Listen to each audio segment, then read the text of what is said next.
stage pet influencers. We are honored to have Ms. MEERA, THOSAR, founder of Happy Tales, Ms. ANDREA CYRILL, founder president of PPGAI, Mr. ACHAL GUPTA, founder of Jeffrey's Pet Care, and Mr. SANJEEV KUMAR, founder of Scoopy Scrub and Pet Bites, sharing their insight. This session will be moderated by Mr. SAGAR GWALANI from Petel. I first call on stage our moderator for this discussion. Sagar is a new entrant to the pet industry, and he is building business management solutions for boarders, groomers, trainers, and many other pet businesses. As a new entrant, he is bringing in his previous experience of scaling other startups to building solutions for the pet industry. Other than this, he plays a full-time role as a pet dad to his favorite monk. Welcome on board, Sagar.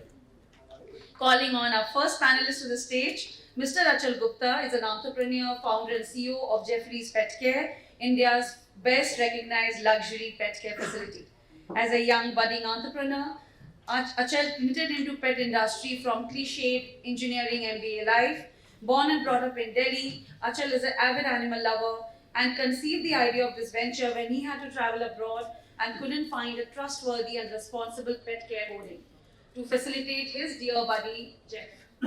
It was very heartbreaking to see unhygienic living space shared with many dogs regardless of different temperaments, sizes or energy levels, and definitely to mention poor quality of meat that's being served to them with no proper canine expert. Established in 2018, Jeffrey's Pet Care is leading its way as India's most loved, responsible and happiest pet care facility. Certified by International Boarding and Pet Service Association, IBPSA USA, Jeffrey's has unlocked a distinctive platform for canines and their companions with luxurious amenities, customized pet care facilities and specialty products. Welcome, Ajay. Our second panelist is ANDREA CYRILL, whose journey in the pet industry began in 2008 with her brand Petsburg. She was the first person in the country to establish and successfully operate a fully equipped mobile pet grooming van in Mumbai. Since her early days in the industry, ANDREA has focused her qualifications and achievements on professional pet grooming. ANDREA has accumulated a wealth of experience and expertise in the field of pet grooming.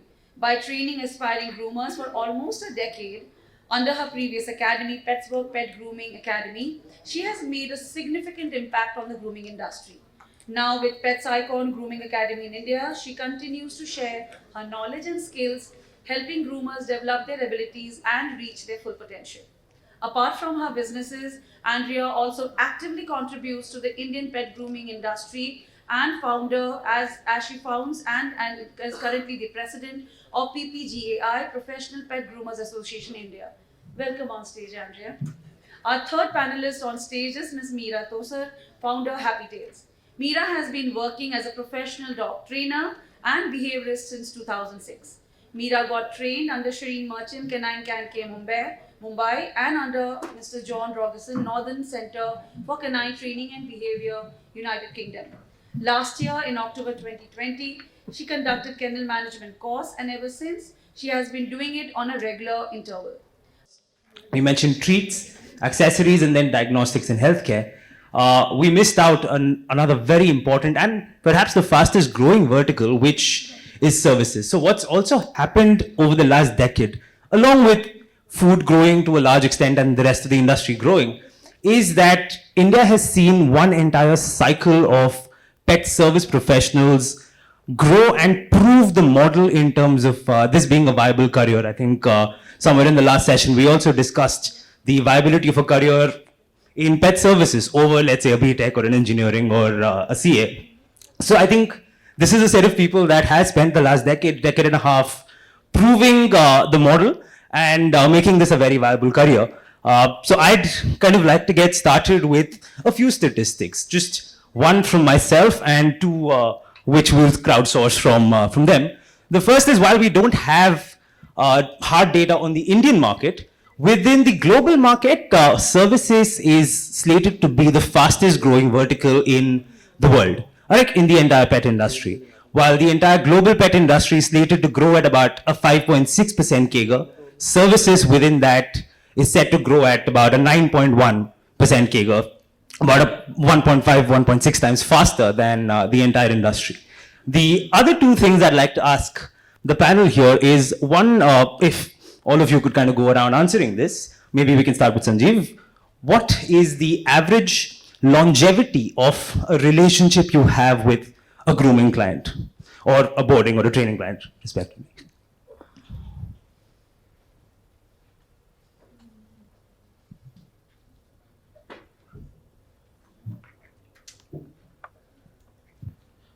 Thank you so much, and thank you everybody for being here. So obviously, what we've been saying.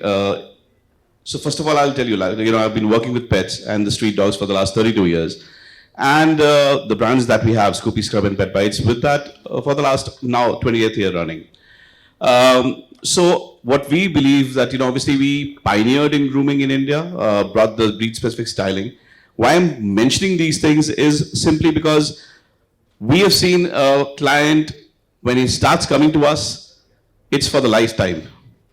Yeah, so we would have clients which go from the 0 age, which is about 3 months or 2 months of age, and they would be our clients till the pet is there, and then again when they get another one.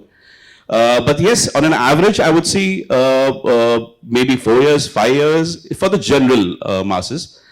Is something which happens, and then again people sometimes go for a change, or there's a change in the market segment that people want to experience, and then probably switch. Yeah. So as a trainer and boarding facility owner, I would say that it's a long life process, because the first puppy comes into their life and we are connected with the pet owners. And nowadays, there is a trend that most of the families are now getting 2 dogs or 3 dogs. So once the second dog comes into the picture, again we are there. Third dog comes into the picture, again we are there. And then we are also seeing the second and third generation of the pet ownership. Once the pet dies, but because after being into this industry for the past 17 years, all my old clients now are coming up with their new dogs. So our association with the clients is a lifetime. So, well, everybody has answered the question, but yes, I agree. When you are providing a service, you're actually instilling trust in your client. So, yes, the entire lifetime of the pet, that client is going to be yours. And yes, when a new pet comes into their life, they're going to come to you first. The only way a client would move away from you would be one, maybe to try a new service provider, and 99% of the time they do, and then they come back because they're like, oh, we like you better. Or if you've messed up, if you or your team has messed up, then that is a short way of losing a client. But apart from that, and as a service provider, quality control really has to be right out there. So apart from that, I think your entire lifetime is what you would have that client for. Hi, thank you everybody for having us over here. So as Sanjeev rightly said, and all the other panelists as well, when a pet parent decides to take a service from us, it is, they in their hearts know it is to happen for a lifetime, because nobody likes changing their service providers, whether it be humans for our own services, whether we go to a salon for our own haircuts and all of those, or whether it is a pet that is coming in for grooming, training, boarding, and the likes. So the only thing which I would like to point out, as Andrea also mentioned, is that quality control and starting every day fresh with the equal amount of passion is very important in this sector, because it is very easy to get tired since everything is so physically intensive in the service industry related to pets. So getting up every day fresh and starting it as a new day with equal passion keeps the ball rolling. Fantastic. So I think if I can sum that up, I think I just use what Andrea said. The entire of their lifetime is kind of the longevity of a client relationship, not just the pet's lifetime. Because I think all of us have spoken where you have people coming in over 2-3 generations of pets, right? The next statistic I'd like from you is, see, I as a pet parent perhaps spend 23.5 hours a day with my pet.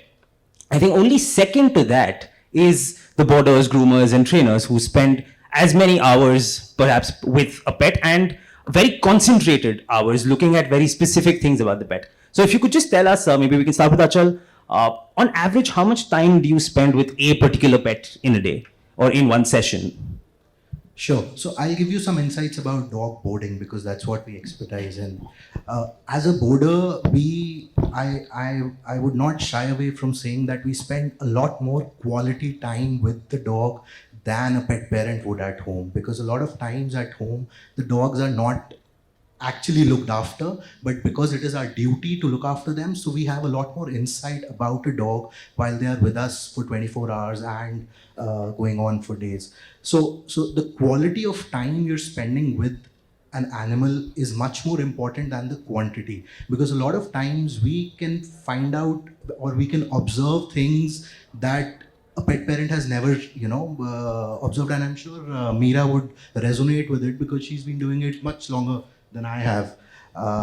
So that is something which is very important. Okay, so I do boarding as well, but obviously not as big as you guys. It's pretty tiny. But yes, you're right when you say that, as a boarder, you do spend more quality time with the pet, because even as a pet owner myself, when I go home, I'll play with my dogs for a little while and then, I'll get about doing my own things. But when the pet is with a boarder, then you're kind of concentrating on, keeping that pet entertained, because that's your job, right? Now, as a groomer, right, I may not spend so many hours, right? But the hours that I spend on a pet are very, very intense. So in the sense that I am spending time with your pet, it is just me and your pet, and it's just me and that pet, right? And I am like looking at every single nook and corner, every single square inch of that pet, right? And I am able to actually be that first line of defense for, a pet owner, because when I'm using that dryer or when I'm brushing, I am like, getting right down to the skin. If I find a new lump or a bump or anything, I am the person who can inform. And apart from a groomer, I don't think anybody does that. Not even a vet, unless and until a pet owner will bring the pet to the vet for that specific problem. So as a groomer, I think we are like the infantry, right? So we are at that borderline, and if we find something, we're going to just shoot it down. We're like, okay, now get to the army colonel and get this problem sorted. And who's our colonel? The vet, right? So we are able to direct a pet owner to a vet, or if we see anything else in terms of maybe weight loss or a rash or whatever, maybe a dirty ears or anything, we can actually direct the pet owner to the the proper service provider for that reason. So, pardon my words, but the boarding kennel owners and the groomers and the trainers, we actually deal with the shit. So, pardon my words, but just looking at the dog poop, we can identify what food, which brand food the dog is on. So that much investment we have in every individual dog and not just in one dog. So that's the longevity, I would say, that sometimes our morning also starts with the poop photo, either from the kennel owner or from the pet owner, that this is what is happening, what should I do? So that type of relationship we also share with the clients, where they feel safe to ask before even they reach out to the veterinarian. Sometimes they feel safe and secure to ask that okay, tell me what to do with this shit. So that's our reality. I heard somebody saying that it's a glamorous work. Yes, it looks glamorous on the social media, but this is the reality. Probably they're mentioning the grooming. Oh yeah, so we have the nervous ones and we have all kinds of pets coming to us. So taking from that, apparently reverse it. For a pet, there's various kind of time spans that the pets really spends with various service providers. Directly starting from a puppy which is coming to the house at 3 months of age, there's an interaction which is 2 minutes, 5 minutes with a vet, to a trainer, to a boarding center, to reallocation elements, and then again a person who's coming across to finally train him further if all he needs training. And yes, I've always been stressing that training is one factor which is so much required in India. which will take down all the other elements which are there, going away and varying from what you had said. But then again, training becomes essential. So now that pet develops various kind of relationships with all these people and all the way to the groomer as well. Yes, Andrea pointed it out rightly, because any health concerns which are there so many times are neglected at home. When the grooming happens, all of a sudden when we have to call up the owner, the pet owner, and point out there's a certain issue, they say, oh, this was not there. What happened? Where is it coming from? So obviously, so many neglects happen at various stages, but then again, all this team put together faces, yes, all those concerns and issues, but then again are rightly able to bring it about onto the pet owner to sort things out. But by the end of the day, probably yes, glamour and grooming go along. So I'd just like to add something. There's a very thin line between bringing up something that your pet has, which the pet parent hasn't, kind of deciphered, versus getting blamed for the same thing. So there's a very thin line between and balancing the act, because a lot of times, more often than not, we are blamed for a lot of things that we bring up and showcase. So that's something we have to be very careful and politically correct about as well. No, but I guess we are doing the right thing. We have to, because we are into this for the concern, for the love of what we are doing and for the pets. So yeah, we have to take it. We have to take that shit, as you said. But then again, we have to point it out, and that's the right thing to do. No, I think what all of you are saying is it's very important to play that balance between what's best for the pet, what's best to be communicated to the pet parent. And that's, I think, we're coming to the topic, you're being branded as pet influencers, right? Because you do exert a very positive influence and impact on pets. I'd like to kind of go around the table and ask all of you, what do you feel about, or how do you perceive this term of pet influencer? What does it mean to you, and what aspects of a pet parent's life are you positively influencing? I'll take that then, Fred, from the start. So, honestly, we got into this for the love of pets. As I said, I've been working, I was a banker.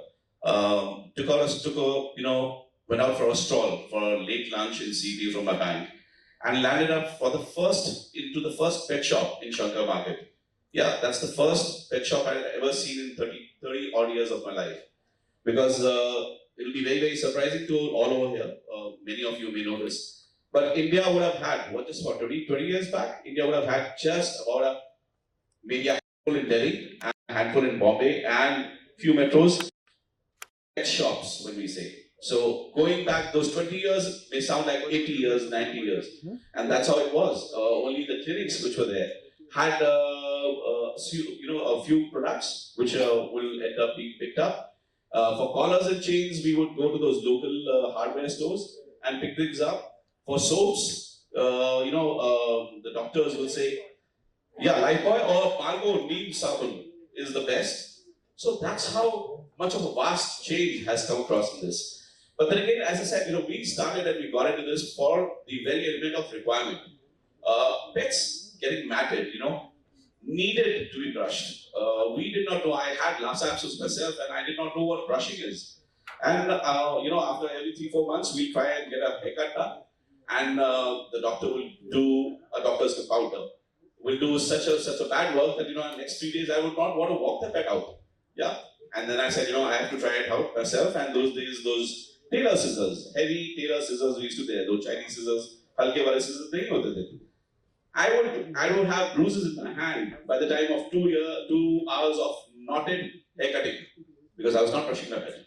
So from that, things have moved on. A lot has been brought in,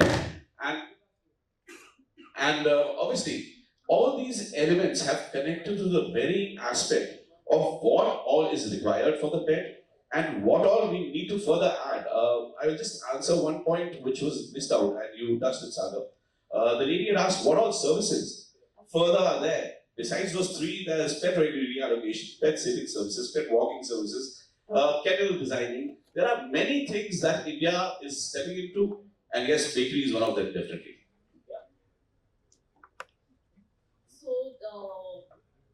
When it comes to talking about the influencer word in the time of social networking sites, I would rather be happy to be called as a pet professional, because every pet professional is and can be an influencer, but every influencer cannot be and cannot be a professional.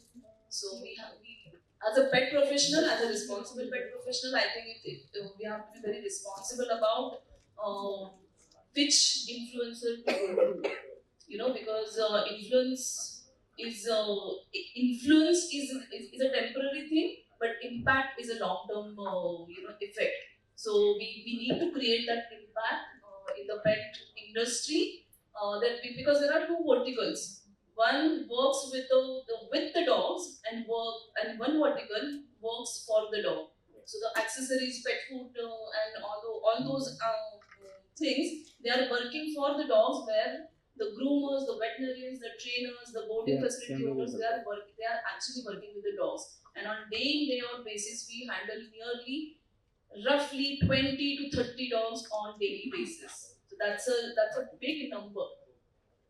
True. So on that, maybe Andrea and Achal, you can kind of take on this. Through the entire lifespan of a pet, right from even pre-puppy, before someone's brought their pup home, what all specific aspects are you influencing or, like Meera said, impacting positively? So I think, like for example, if we have say a female, pregnant dog that we already know the owner and the dog is pregnant, we can impact which, right? We try not to give much medical advice because that is out of our jurisdiction. But we can influence that. Okay, your pet needs better nutrition. Okay, or this is something you shouldn't do for this particular time, or groom it now and you shouldn't be grooming it. Like when the puppies are born, then what do you do? How do you take care of the health of the pet? So these are things that we can influence them about, or we can give our advice about. But I refrain from giving something that's out of my jurisdiction. So what I will tell somebody about will be like, okay, can you bathe the dog? Can you not bathe the dog? Right? What do you use? If it's a lactating mother, for example, don't use a harsh shampoo, or preferably, don't bathe the dog for a certain amount of time till the puppies are a certain age. So these are the kind of things that I can influence with, but I don't get into a territory that is not mine without actually getting in the expert from that, part of the service. Yeah. How about you, Achal? So, before somebody would approach me about, or if I would have to counsel somebody before they bring a dog into their life, my first pointer or marker would be whether they are fit enough to parent a pet or not. And I keep it very simple. If somebody has personally approached me for specifics about a dog or service providers as the dog grows up, I keep simple 5 to 7 questions which I will send them and they have to answer before I even indulge in further talks. And believe me, most of them will chicken out then, because nobody wants to put in the effort in writing something, forget taking care of a pet. If you go out in the lobby of the hotel right now, more than half of them would want to have a dog, but hardly a few would want to invest the kind of time, energy, resource, forget money, everybody has money.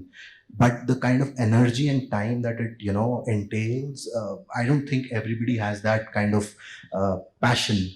Everybody loves dogs, but it is a lifetime commitment. Unlike humans, as we grow up, we move out of our house. Dogs, as they grow up, they require you even more. So pre-pet counseling and all of that comes at a later stage. But yes, once I do figure out that somebody is seriously interested in pet parenting, I would definitely help point them to the right agencies. Just to add, when we talk about influencing, and Achal also just placed in the few points over there. Two things which we have seen, and various fields, all of them will have their own influence element on the pet and the pet owner. But then again, I'll just give you a small, very short story and the reason connected with it. So one fine day, there's a pet which walks in, and there's a whole matted coat, like we shear a sheep. So that's how that coat came off. There was no other way. We could not demat it. We could not do anything. Incidentally, my wife took it back home and put it in the garden, and the German Shepherds went pounding because the coat was standing on its own and they thought it was dog. That bad a condition. So obviously, we used to get into arguments trying to convince people that they have to take care of their pets. And and those arguments could result either which ways. They would decide for probably not taking our services any longer because वो एक ego issue रहता है. And but then again, we were doing the right thing over there. So what we have been able to probably influence in various platforms, but in grooming especially, to take care of your pet. So a pet which walks out, I mean, believe it or not, we've not done a single piece of paid advertisement ever since in the last 20 years. And we exist and we are the leading grooming segment in the brands that we are. The pet walking out of our store is an advertisement, is an influence himself or herself. Yeah, so that's what we've been able to probably add. Perfect. In the interest of time, we've got time for one more question, one more quick round of answers. I think we've established two things so far. One, you hold a very, very high impact or high influence opportunity on one side of the spectrum, which is pet parents, and you also have a very long-term relationship with them. How do you feel you could extend this influence and this knowledge that you all have to the other side of the spectrum, which is pet brands? Okay, so when we talk about pet brands, because we do own a chain of pet shops as well. So when I mentioned about the soaps and other things, whenever I would end up being in one of the shops, because initially I was much more in the shops and now for the social work that I'm doing. So my boys will actually end up saying, sir, aap jaiye. Because with one customer, I'll end up telling him not to take 3 things and maybe to buy 4 other things. Because the right kind of advice is actually, so that will cut down my sales, probably. But then again, I have to tell a Labrador owning pet owner that, if you have a Labrador, this is not the size of bone that you have to go for. And you don't definitely have to go for the Rottweiler size, 7 inches, 8 inches bone size. Similarly for the food, so much so in those days, which is making me sound old. But then again, 18 years back, 17 years back, pet brands, pet food companies, the people who would come across, the reps, did not know the food analysis. I would go through the food analysis for all of them, what kind of percentages there, carbohydrates, proteins, so much so all the products. I needed to know. I was not a person which was there from this field, so I needed to know. And that's what so the guidance and the right kind of product which is supposed to be used by a pet is extremely essential and important. So I have other view when it comes to the going ahead with the influencing part. Brand collaboration is one thing, but the training and education is very important, because when you are taking care of a livestock which belongs to somebody, you have to have a basic knowledge about the breed specific requirements, about the dog's behavior also, because we don't have for the training part or for the boarding also, we don't have any qualification or any legalities. There are no legality involved. So anyone can get up and start a boarding facility, and then something happens, either the dog dies or the dog escapes from the facility, or because this whole work, the groomers, veterinarians, or trainers, and even the boarding facilities, it's a skill work, and for that, to achieve the skills, the training and proper education is very necessary. So if the big brands, if they come up with some sort of education program and they can collaborate on those parts, that will be fantastic, because the pet industry is definitely growing in today's days. Just today, if we talk about about Delhi city, there might be around 500 to 700 dogs already staying at various boarding places. That's a very interesting way to look at it. Yeah. Okay, can you repeat the question? How can brands benefit from your expertise and influence? Okay. To make it short, I kind of lost the question there. Okay, so how can brands benefit from us? Like I said, right, we are like on ground zero. Okay, so we are looking at a lot of things that a pet parent or even a corporate brand owner may or may not be able to look at unless and until they have been through the grind, right? So there are certain things that we actually see and experience that not everybody would, right? So this kind of expertise we can share with the brands, right? So I think the brands can benefit from us as well. And it's not to say there have been many brands that have come to me as well and asked me like, okay, what do you think? I mean, you were one of them as well, right?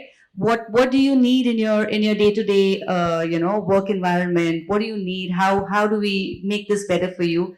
And me as a service provider, I'm able to provide you with those answers because that's my expertise.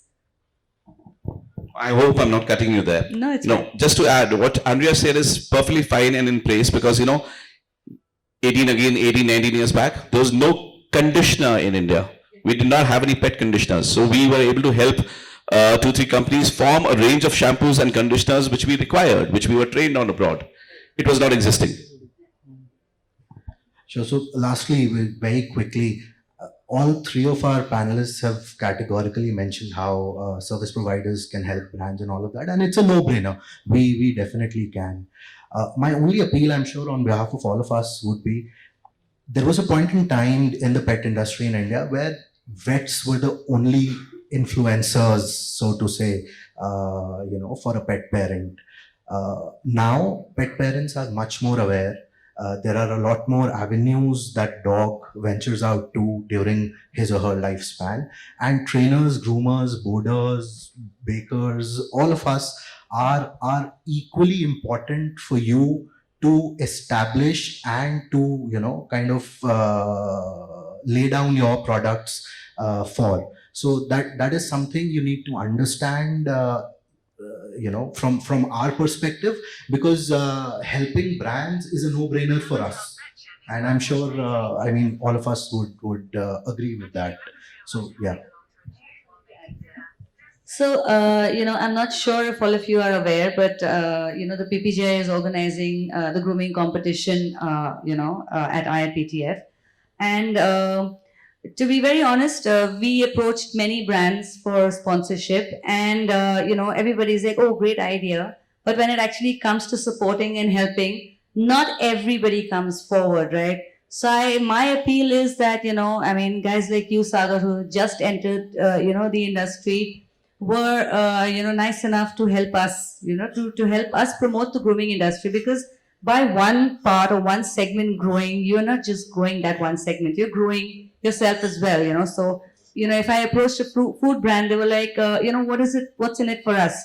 Your grooming has nothing to do with food. But excuse me, grooming has something to do with food, because good hair has something to do with food, and it kind of relates, everything relates. So I think the more we support each other, the better the industry is going to get. So Absolutely, I think. So I just have one thing to say, because we are limited to individual cities. So unlike any accessories brand, we don't have branches and we can't reach to every city. So for example, if the exhibition is happening here, there is no way that I'm going to put up my stall in the exhibition in Delhi or in Mumbai also, for that matter. So it has to be a collaborative. It has to be a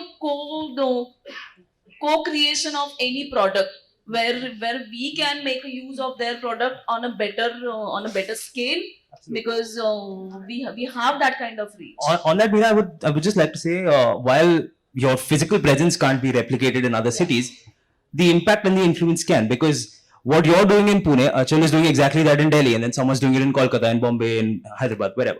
So I think just to wrap things up, we will. I'd just like to kind of say what's really coming out here is that pet influencers, boarders, groomers, trainers, all service professionals sit at the intersection of pet care, disseminating very, very good knowledge and expertise, as well as commerce. So I think that's something we can take away from this session. And at this point, we're open to questions. So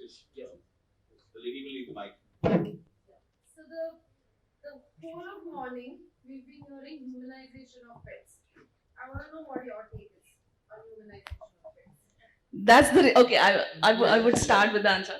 So that's the reason I said that there are major two verticals of the pet industry. One works for the dog and one works with the dog. And when it comes to humanization, there is a conflict of interest. because you want to sell your products, and we don't want our dogs and our clients not to use that product. So and there comes a responsible pet industry, a mindful Responsible influencing, in a sense. Exactly. I also would add, there has to be a right kind of balance. On the contrary over here, the balance is for a person, an individual, a pet owner to decide what's the right thing for their pet. But then again, yes, where training is important, we do training just to have that pet the right kind of etiquettes, manners, that we want to put it in those words of humanization. But then again, we need to train the pet. But then again, on the other side, when you put them on the bed, is something which the trainer may or may not agree to. So there are elements which is totally personal. Thank you, everybody. And sorry, since we need to break for lunch and we still have one more session to do, we won't be able to take any further questions. Can I request Mr. Shrikant Ramaswamy, Pet Specialty Retail Director, Royal Canine, to please join us on stage for the felicitation. For this beautiful session, we would want to first felicitate our beauties with brains. Felicitating Miss Andrea.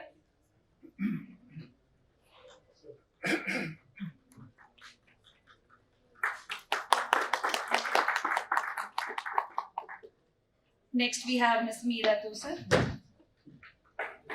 Thank you very much for your insights.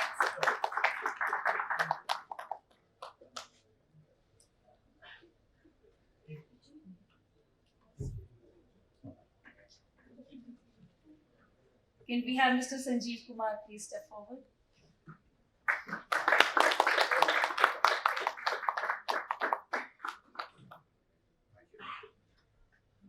Mr. ACHAL GUPTA.